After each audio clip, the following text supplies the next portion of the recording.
결국 로봇의 시대는 오고 있는 것 같아요. 제대로 된 종목들이 나올 수 있고 기업들이 나올 수 있는데 이게 어디서 제대로 터질지 알 수 없기 때문에 ETF로 이렇게 분산 투자해 놓는 것은 굉장히 좋은 방법이라고 생각하고 있습니다. 로봇주에 개별적으로 접근한다 그러면 저는 이제 우리나라가 잘하는 집중하는 게 맞다고 보고 있고요.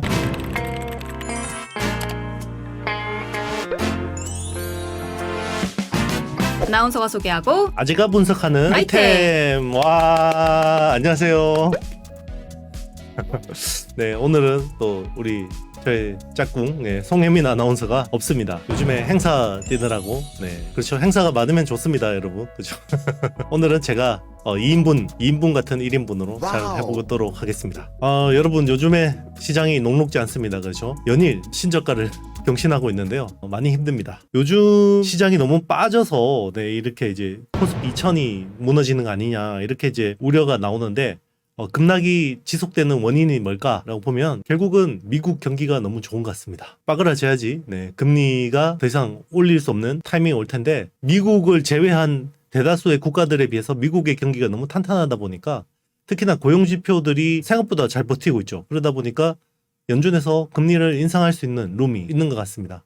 그래서 이게 금리를 어디까지 올려야 되냐. 우리가 생각하는 중립금리는 원래는 3.5%였는데 4.5%까지 봐야 되나? 뭐 이런 걱정을 하고 있습니다. 한은도 이번에 빅스텝을 했는데요. 이제 우리도 3%대 금리에 이제 올라왔는데 그만큼 이제 유동성 축소 흐름이 빨라질 수밖에 없다는 거고요.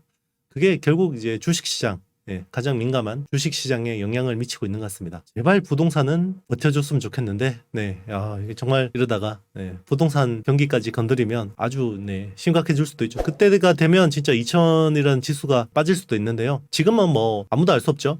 아무도 알 수 없는데 우리는 우리가 그냥 잘하는 거 하는 게 맞는 것 같습니다. 그래서 좋은 섹터 보고 좋은 종목 보고 이 위기 이후의 어떤 시대를 대비하는 지혜가 필요하지 않을까 이런 생각을 합니다. 삼성전자, 오만전자도 이제 힘들다는 비관적 전망이 나오고 있고, 그래서 혹시나 이제 삼성전자에서 자사주 소각 같은 주주 부양책이 나올 수 있지 않을까 예상들이 나오고 있는데요. 이것도 알 수가 없죠. 알 수가 없는데 다행스러운 거는 힘든 시기일수록 결국 자금이 많은 현금 자산이 많은 회사들이 더 하방 경직성이 있다라는 거고요. 그동안 삼성전자는 굉장히 여러 가지 악재들로 인해서 이미 이제 충분히 많이 빠져 있기 때문에 순간적으로 오만전자를 깰 수도 있는데요. 뭐 그게 저는 머무르는 시간이 그렇게 길지는 않을 거라고 보고 있습니다. 만약에 깨지더라도 일단 저는 그게 오만전자는 깨지지 않는다는 쪽에 무게 중심을 두는 사람이긴 한데 이게 지수가 2000이 깨진다 그러면 아마 삼성전자도 오만전자가 깨져 있겠죠. 그렇지만 뭐 지금 반도체 메모리 이거에 대한 바닥 신호가 빨리 또 나오고 있기 때문에 과거보다 수요가 망가지는 속도도 빠르지만 공급업체들이 대응하는 속도도 그만큼 빨라지고 있는 것 같습니다. 그래서 캐펙스 투자 축소하고 있고 감산 이야기 나왔죠. 마이크론이 5% 감산 이야기 나왔고 키옥시아 같은 경우는 30% 10월부터 감산 들어간다라고 했기 때문에 바닥 시그널이 생각보다 빨리 올라오고 있는 것은 사실인 것 같고요. 이번 하반기 3분기 4분기는 정말 어마무시하게 메모리 가격이 빠질 수 있을 것 같아요. 그래서 많으면 마이너스 20%까지 또 열어놓고 봐야 되는 건데요. 분기에 내년 상반기에는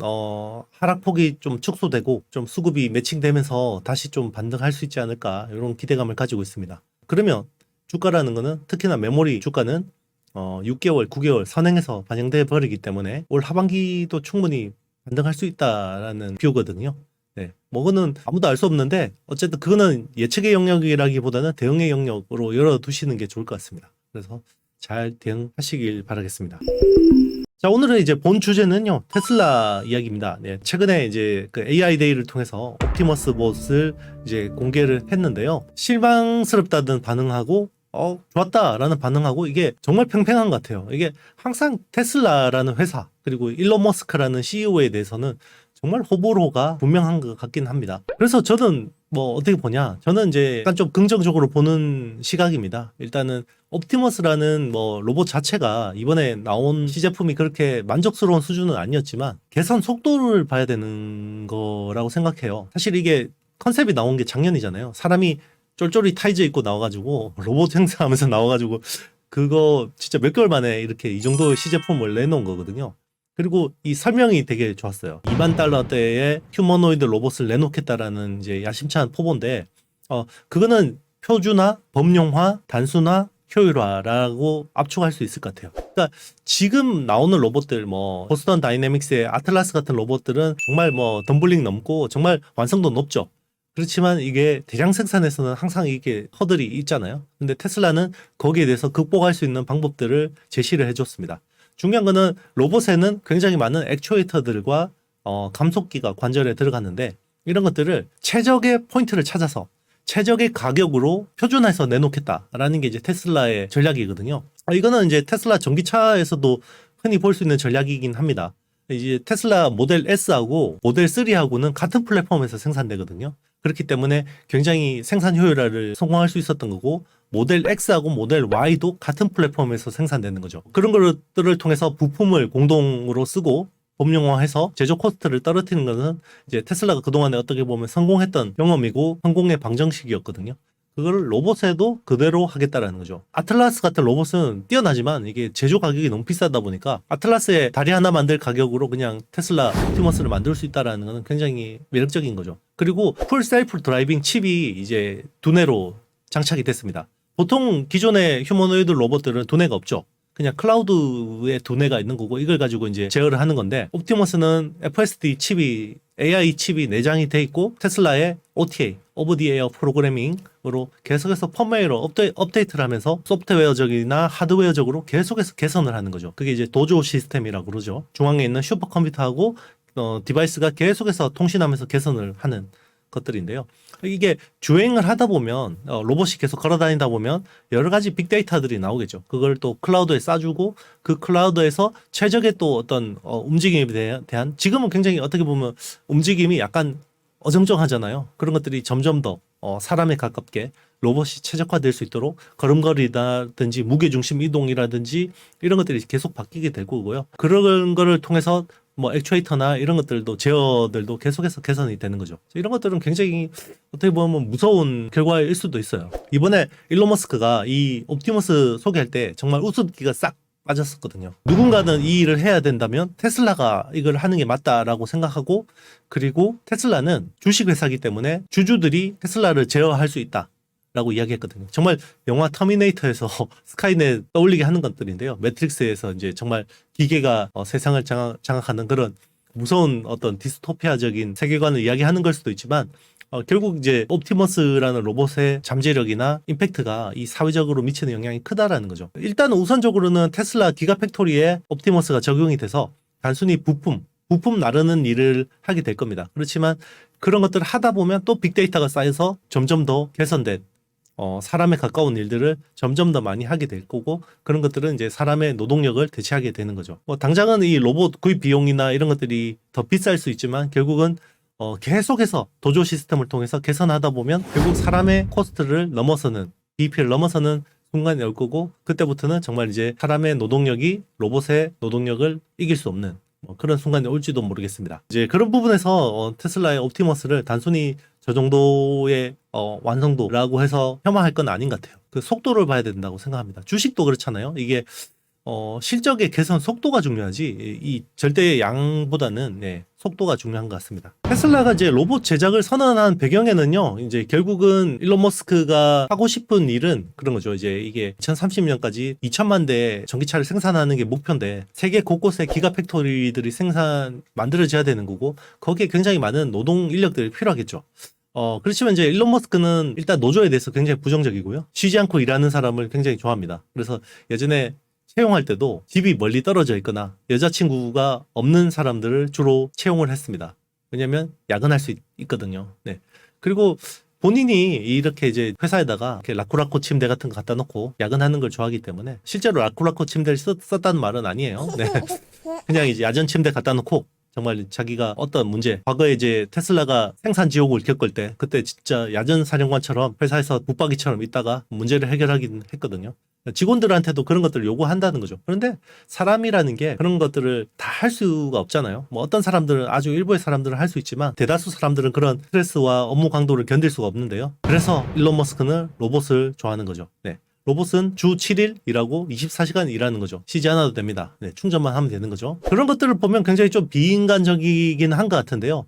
꼭 이런 괴짜 천재들이 세상을 좀 바꿔놓은 것도 사실인 것 같아요. 저는 항상 이 일론 머스크를 보면 스티브 잡스의 젊은 시절이 떠오르거든요. 네. 스티브 잡스도 굉장히 이상한 CEO였죠. 기행을 저지르다가 창업자인데도 불구하고 자기가 애플에서 쫓겨나는 그런 경험을 하게 됐죠. 결국은 이제 다시 돌아와서 좀 더 성숙한 모습을 보여서 지금의 이제 애플을 기반을 다지고 이제 최장암으로 이제 작고를 하셨는데 어쨌든 팀 쿡이라는 후임자까지 굉장히 잘 선정해서 세계 시총 1위 기업이 된 거고요. 향후에는 정말 테슬라가 애플을 제치고 시총 1위 기업이 될 수도 있겠다라는 생각도 합니다. 그래서 우리나라 투자자들이 굉장히 테슬라라는 회사를 좋아하는 것 같기도 하네요.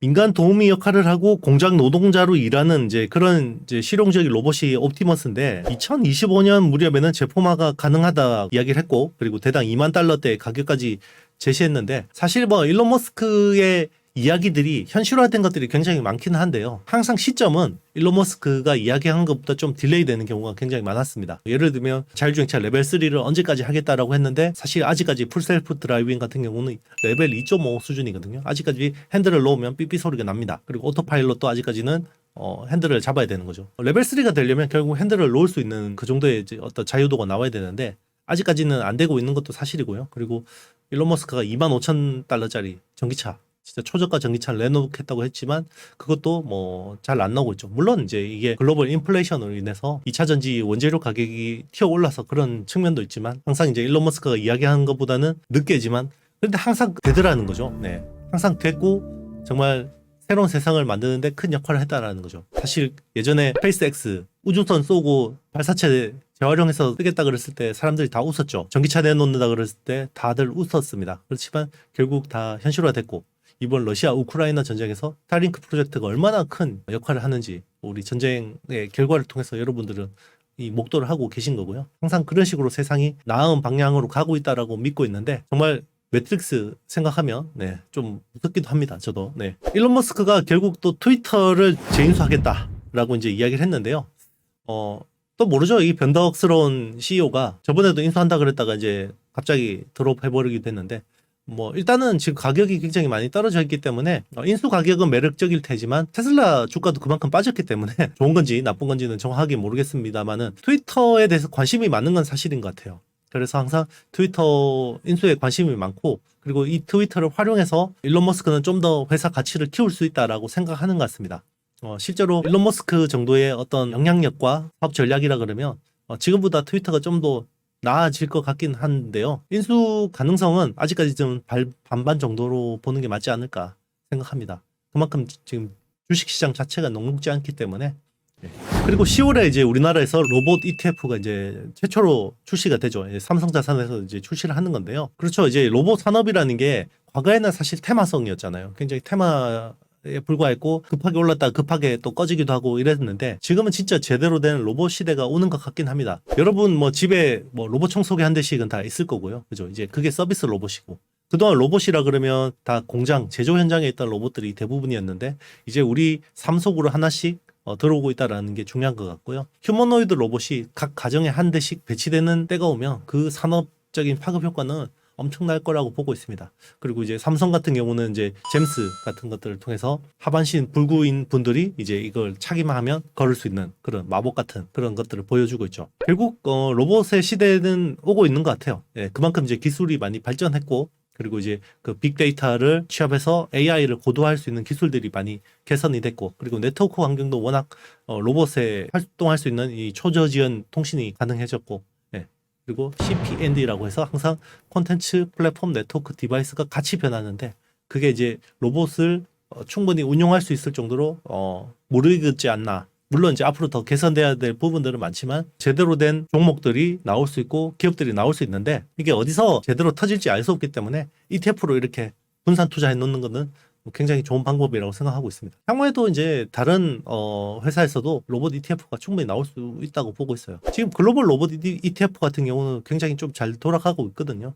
여기 실제로 뭐 글로벌 로봇 ETF에 들어가 있는 회사들도 있죠. 대표적인 게 이제 뇌수술 로봇을 하는 고영이라는 회사가 실제로 이제 글로벌 로봇 지수에 들어가 있기도 하고요. 앞으로는 이런 기업들이 더 많이 나왔으면 좋겠습니다. 로봇주에 개별적으로 접근한다 그러면 저는 이제 우리나라가 잘하는 하드웨어에 집중하는 게 맞다고 보고요. 물론 이제 지금 감속기나 이런 것들은 일본 회사들이 너무 잘합니다. 하모닉 드라이브 시스템스 같은 회사들이 너무 잘하지만 결국 또 우리나라가 또 빠른 속도로 기술을 추격할 수 있거든요. 이제 정말 퍼스트 무버는 잘 못하는데 패스트 팔로워는 정말 잘하는 나라잖아요. 그런 쪽으로 감속기를 하는 SPG 같은 회사들, 그리고 로보티즈 뭐 이런 회사들 충분히 잘할 수 있다고 보고 있고요.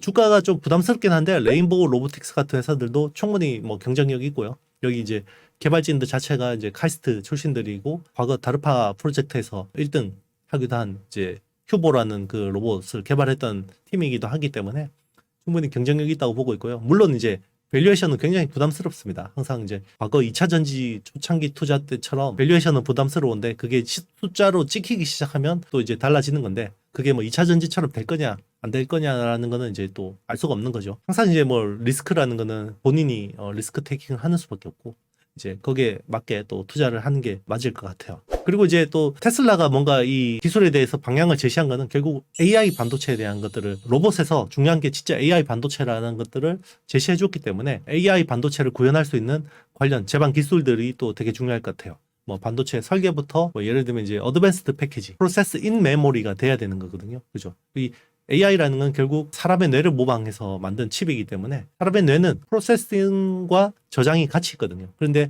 컴퓨터에 지금 두뇌는 프로세싱과 메모리가 따로 있거든요. 이게 나중에는 한 개로 붙어서 제대로 작동을 해야 이제 사람의 뇌 같은 어떤 그런 프로세싱이 가능하다는 거죠.